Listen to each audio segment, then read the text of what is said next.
రెడ్డప్ప గారు మాధవి స్టార్ట్ చేయమ్మా.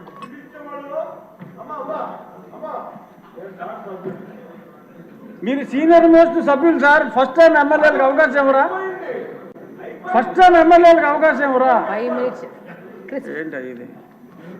కూర్చోండి సార్. మీరు ఒకటి చెప్తారు, మీరు ఒకటి చెప్తారు.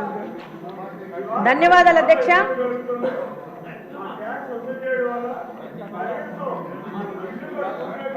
ధన్యవాదాలు అధ్యక్ష, ఈ అవకాశం నాకు ఇచ్చినందుకు.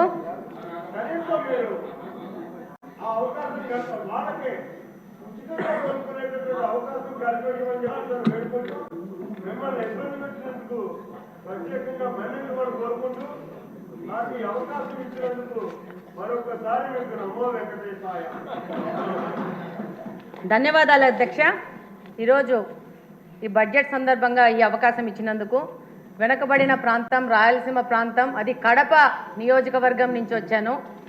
ఈరోజు కడప అంటే చారిత్రాత్మకంగా వెంకటేశ్వర స్వామి తొలి గడప కడప నుంచి వచ్చాను. విపరీతమైన మినరల్ రిసోర్సెస్ ఉన్న ప్రాంతం నుంచి వచ్చాను. కానీ మా నియోజకవర్గానికి మంచినీళ్ళు లేని పరిస్థితిలో మేము చాలా కొట్టుమిట్టాడుతూ ఉన్నాము. దాదాపు బ్రిటిషర్స్ కాలంలోనే మాకు ఎయిర్పోర్ట్ ఉంది, ఎయిర్ బేస్ ఉంది. అప్పుడే డెవలప్ అయిన కడప నియోజకవర్గానికి ఈ రోజు పరిస్థితి ఏంటంటే, మాధవి గారు ఇది బడ్జెట్ మీద డిస్కషన్ చెప్తాను అట్లే. మీ సమస్యకి మళ్ళీ టైం దొరుకుతుంది. మీ నీటి సమస్యకి కొంచెం చెప్పండి. కొంచెం చెప్పండి అధ్యక్ష. ఈరోజు దాదాపు 164 స్క్వేర్ కిలోమీటర్స్ విస్తీర్ణం ఉన్న కడపలో దాదాపు ఈరోజు 5 లక్షల జనాభా ఉంది.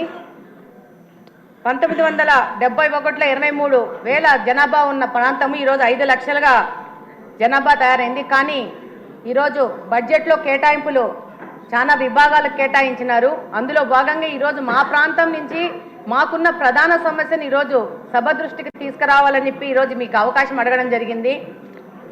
అందులో భాగంగా ఈరోజు మాకు వాటర్ రిసోర్సెస్ గురించి చూస్తే 2 water resources, Penna river, Buggavanka almost అది ఫంక్షనింగ్లో లేదు.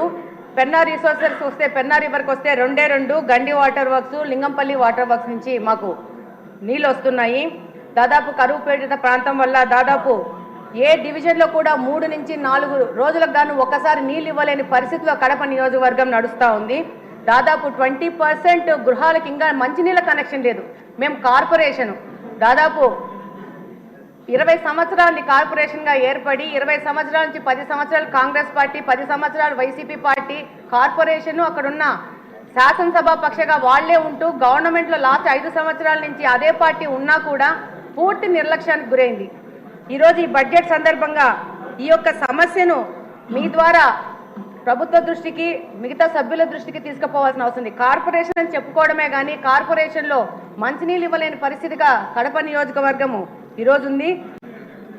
ఈరోజు దాదాపు 95% రామనాయుడు గారు ఆవిడ సమస్య వినండి సార్ కొంచెం. అవును అన్న, వినండి అన్న.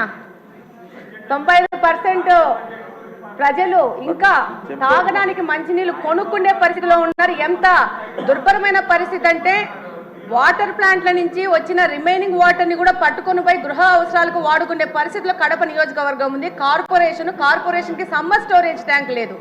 మనకు ఎన్నో కార్పొరేషన్స్ ఉన్నాయి. అత్యంత హీన స్థితిలో ఉన్న కార్పొరేషను ఈ కడప నియోజకవర్గం యొక్క కార్పొరేషను.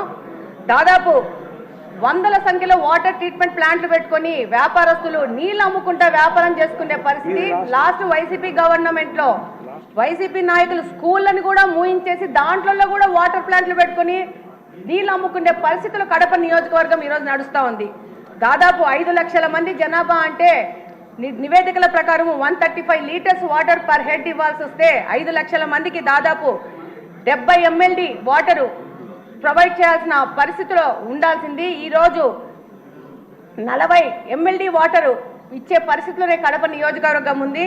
దాదాపు 1943లో గండి వాటర్ వర్క్స్లో బ్రిటిషర్స్ వాళ్ళు అప్పుడు 20 వేల జనాభాకు 12 mldలో ఒక ఇన్ఫ్లేషన్ వెల్స్ కట్టే అదే ఇన్ఫ్లేషన్ వెల్స్ ఈ రోజుకు 2024వ సంవత్సరంలో కూడా అదే 12 mld ఇన్ఫ్లేషన్ వెల్ ఇచ్చే వెల్నే వాడుకుంటూ కడపకు నీళ్ళు ఇచ్చుకుంటున్నాము. దాదాపు 5 నుంచి 6 రోజులకి నీళ్లు రాని పరిస్థితి. వచ్చిన నీళ్లు మురికి నీళ్ళు ఎందుకు వస్తున్నాయంటే డ్రైనేజ్ వాటర్ తీసుకెళ్లి మీ అందరికీ తెలుసు కడపలో బుగ్గంక అని ఉంటుంది, కడప నడి మధ్యలో వెళ్తూ ఉంటుంది. అందులోకి ఈ యొక్క డ్రైనేజ్ వాటర్ తీసుకెళ్లి అదే వాటరు పెన్నాలో కలిసి అదే వాటర్ మళ్ళీ పంపు చేసుకొని మళ్ళీ మా వినియోగంకు వాడుకోవాల్సిన పరిస్థితిలో ఉంది. ఒక ఎస్టీపీ లేదు, ప్లాంట్ కట్టలేని పరిస్థితిలో ఈ కార్పొరేషన్ ఉంది, నిధుల కొరత ఉంది. డెఫినెట్గా ఈ యొక్క పాత గవర్నమెంటు అంతకుముందు సోమశిల బ్యాక్ వాటర్స్ అనే ఒక పథకాన్ని ప్రకటించినారు కాంగ్రెస్ వాళ్ళ టైంలో, అది క్యాన్సిల్ అయిపోయింది. మళ్ళా తర్వాత మన తెలుగుదేశం ప్రభుత్వం ఉన్నప్పుడు 2018లో లింగంపల్లి మీద ఒక చెక్ డ్యామ్ కట్టాలని అప్పుడున్న ఇన్ఛార్జ్ శ్రీనివాస్ రెడ్డి గారు ప్రపోజల్ చేస్తే దానికి శాంక్షన్ చేశారు ఇరిగేషన్ మినిస్టర్ గారు. అది 19లో వైసీపీ గవర్నమెంట్ రాగానే దాన్ని కూడా క్యాన్సిల్ చేసిన పరిస్థితి ఏర్పడింది. ఆ తర్వాత 19 నుంచి 24వ సంవత్సరం వరకు వైసీపీ పార్టీ నుంచి గెలిచిన ఎమ్మెల్యేలందరూ రకరకాల ప్రాజెక్ట్స్ తీసుకొని వచ్చారు ప్రచారంలోకి. అందులో భాగంగా జిఎన్ఎస్ఎస్ ఎర్ర చెరువు అని చెప్పేసి ఒక ప్రాజెక్ట్ తీసుకొని వచ్చినారు. దాంతో పాటు 1 నిమిషం అని అయిపోయింది, 1 మినిట్ అయిపోయింది. ఆ తర్వాత మళ్ళా మైలవరం నుంచి నీళ్ళని చెప్పి అదొక ప్రాజెక్ట్ తీసుకొచ్చారు, అది లేదు. మొత్తం పైపులన్నీ తీసుకొచ్చేసి ఆ యొక్క మా కడపలో పెద్ద పైపులు పడి ఉన్నాయి, దాని ద్వారా నిధుల దుర్వినియోగం జరిగింది.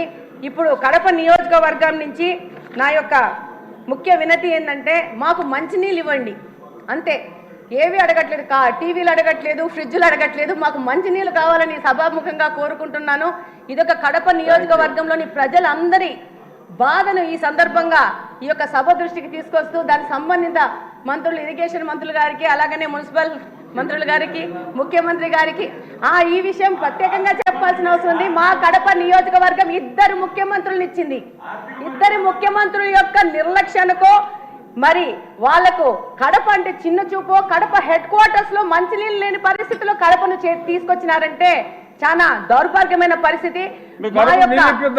మా కడప నియోజకవర్గం ఒక డిప్యూటీ సీఎం ని కూడా ఇచ్చింది. ఆయనకు అవగాహన రాహిత్యం వల్ల దాదాపు కడప నిర్లక్ష్యం చేసుకుని కడపలో నీళ్లు లేని పరిస్థితి, నీళ్లకు రామాని కొట్టుకునే పరిస్థితికి ఈ రోజు కడపని తీసుకొచ్చారు. డెఫినెట్ గా మంత్రులు గాని, ముఖ్యమంత్రి గాని, సంబంధిత మినిస్టర్లు గాని ఈ యొక్క విషయాన్ని పూర్తిగా మీరు 3 నిమిషాల్లో ముగించమ్మా. ఆదినారాయణ రెడ్డి గారి తర్వాత ఆయనకి ఇద్దాం అన్న. థ్యాంక్ యూ అన్నయ్య అవకాశం ఇచ్చినందుకు.